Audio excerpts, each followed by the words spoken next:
So where's the bloody body manual? You'd think, given the roughly 4 billion years Earth has spent dicking around with life, someone might have had the decency to jot down a few notes.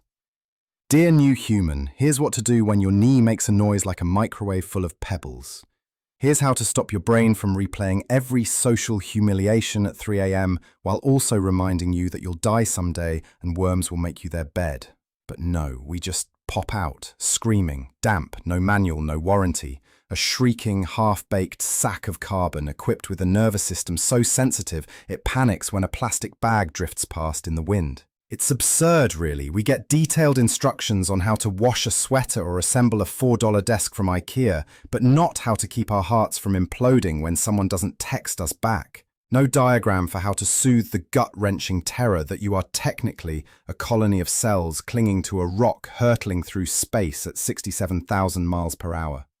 So, where is the manual? Because if anyone's got it, I'd like a copy before the warranty on this skin bag expires. But spoiler alert, there is no manual. There never was. And in its place, just you, breathing, leaking, hoping to patch yourself together with half-remembered advice from your nan and something you saw on a TikTok once. Welcome to the greatest joke the universe ever told. Welcome to the human condition. Shall we begin? They say your body is a temple, which is accurate if by temple you mean a half-collapsed ruin where questionable fluids seep from cracked walls and the resident priest occasionally forgets what they were doing and cries into the broom cupboard. Consider this. Your skin is your largest organ. It weighs about 4 kilograms, and you shed enough of it every year to make a whole extra human hand. A fine, drifting cloud of your dead cells floats in your bedroom while you sleep, decorating every surface like some horrific biological snowfall. Or your bones. They aren't solid lumps of marble as you might wish.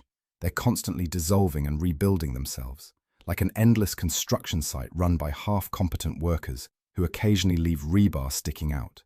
You get a whole new skeleton every decade, which means, technically, you've already been rebuilt a few times over, and it still squeaks when you get up too quickly.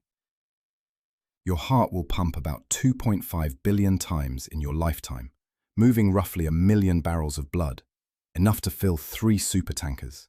Meanwhile, your intestines stretch out about 7 meters, wriggling around like anxious worms trying to escape every time you eat something that looked fine but tasted suspicious. And your brain. Ah yes, the crowning jewel. A soft lump of fat and electrical jelly that can contemplate black holes and quantum physics, but still can't remember where you left your charger.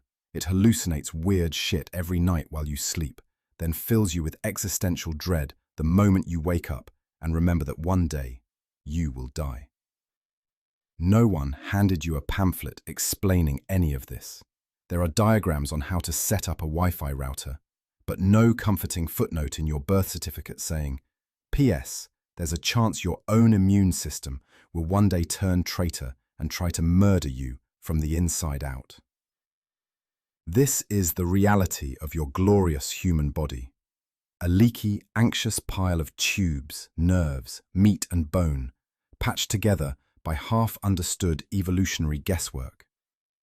And still you're expected to smile politely, go to work, and fill out tax forms while ignoring the fact that at any given moment, a rogue cell might just start dividing uncontrollably, or your back might spontaneously seize up in a heroic demonstration of cosmic comedic timing. Welcome to the user's guide you never got, a tour of chaos, betrayal, weird smells, and the occasional brief moment of joy when all the bits work properly at once. Congratulations. You've survived the initial tour of your leaking, squeaking, occasionally murderous flesh vessel. Now let's flip to the part of the imaginary manual usually titled Maintenance and Upkeep. Or, more accurately, how to pretend you're in control while your cells quietly plot your downfall. Sleep, essential, mysterious.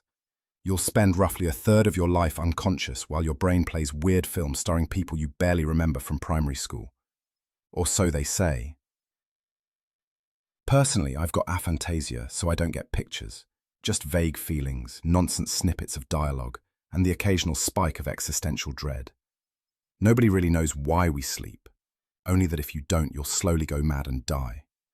8 hours is the recommendation, though good luck finding anyone who manages that consistently. Diet. Supposedly, you need a careful mix of carbs, proteins, fats, vitamins, minerals, sunshine, and the blood of your enemies. Unfortunately, your brain is wired to crave salt, sugar, and saturated fat, like a raccoon, loose in a bakery. Every few years, scientists change their minds about whether coffee will kill you or save you, and meanwhile your organs just keep chugging along, processing whatever questionable fuel you pour down the hatch. Exercise, allegedly the miracle cure for everything, from anxiety to aging to chronic screaming into the void. But push too hard, and your tendons snap like overcooked spaghetti. Too little, and you risk merging with your sofa in a symbiotic relationship of crumbs and regret. Humans are built for movement, but ironically can be undone by a single stray Lego brick left on the floor. Hydration. Drink plenty of water, say the experts, but not too much, or you'll flush out essential electrolytes and potentially die. Drink too little, and your kidneys start shrieking like neglected pets. Remember, you're basically a walking sack of salty water, trying desperately not to evaporate. General rule. Everything you do merely delays the inevitable. A healthy lifestyle might buy you a few extra years before the machinery rusts out, but the end is the same. The big dirt nap, the cosmic compost heap, the worms wriggling through your once proud meat palace. Still, it's probably worth doing something. After all, this squeaky contraption is the only one you're going to get. Might as well grease the wheels while you can. No matter how many kale smoothies you choke down, how many yoga classes you sweat through, or how many overpriced supplements you swallow, the machinery will fail. Sooner or later, the gears grind, the belts snap, the warranty expires, and here's the punchline. Aging isn't some flaw to fix, it's the program, running exactly as intended. Around your third decade, the cell repair crews start phoning it in. Your collagen abandons ship, your bones quietly hollow themselves out like a termite-infested house, and your immune system, once a roving gang of microscopic assassins, starts dozing off at the wheel, letting in any sniffle or rash that fancies a holiday in your blood. Meanwhile, your DNA, the instruction set for all this absurdity, starts to fray and jumble like an old cassette tape left in the sun. Mistakes creep in. Cells rebel, dividing uncontrollably into tumors. Other cells just stop working. There are no alarms, no warning lights. Just quiet, methodical breakdown. And here's a fun fact.